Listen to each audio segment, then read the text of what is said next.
How's that old saying go again?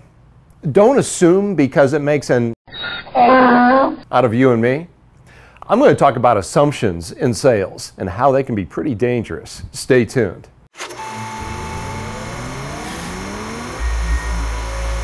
So during a football game I was watching on TV, one of the commentators said, well, here's what the quarterback was thinking on that call. Watching one of the political cable talk shows, I heard another commentator definitively say about a candidate, well, what she thinks is this. You might have heard this one.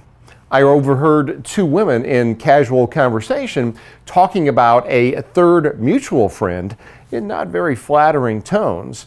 And one said, oh, I know what she's thinking. She thinks, and then she went on to describe it. Personally, I'm amazed there are so many mind readers amongst us people with these telepathic powers that know the thoughts of other people. Well, the problem for us as salespeople is that if we believe we already know what someone is thinking, that causes false assumptions.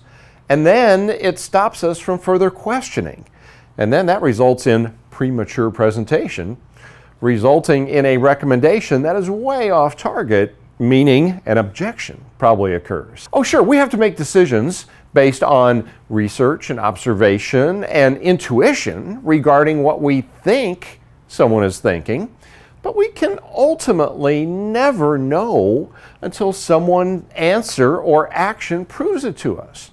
And of course, we learn that by asking questions. So if you have to be sure about anything, be sure you don't know until you ask, and then do it. Here's another situation where assumptions are dangerous. I returned a call to a guy who simply left his name and no company name on my voicemail.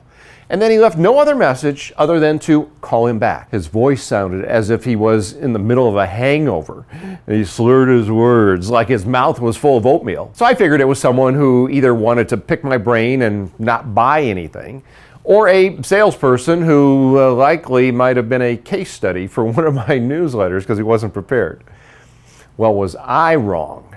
About a minute into the call, I was shocked to learn that he actually was a high-ranking decision maker in a huge company that wanted to hire me to do some training. So the lesson here, don't make assumptions before a call based on a company's name, their location, what the person sounds like on voicemail, any negative notes that might be in your system already, or on anything. Hey, if you have to assume anything, let it be that this next call will be your largest one ever. Would you like proven word-for-word scripting and messaging that you can use in all of the areas I just mentioned? I've done the work for you, and I want to give it to you for free. Just let me know where to send your copy of my newly revised book, How to Place the Successful Sales and Prospecting Call. This 190-page actual book takes you step by step through the words to use on your successful sales and prospecting calls so you can get through, get in, and sell. I've sold over 10,000 copies of the previous version of this book at $29, but you get it for free.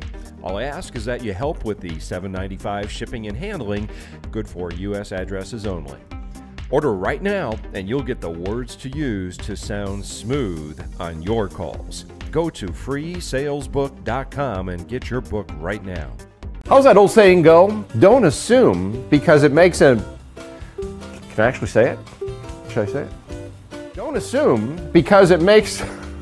I'm gonna say it. Don't assume because it makes an... You think it's okay? People can get pissed off by that. Oh, I guess if I say pissed off, I could say ass. Whatever.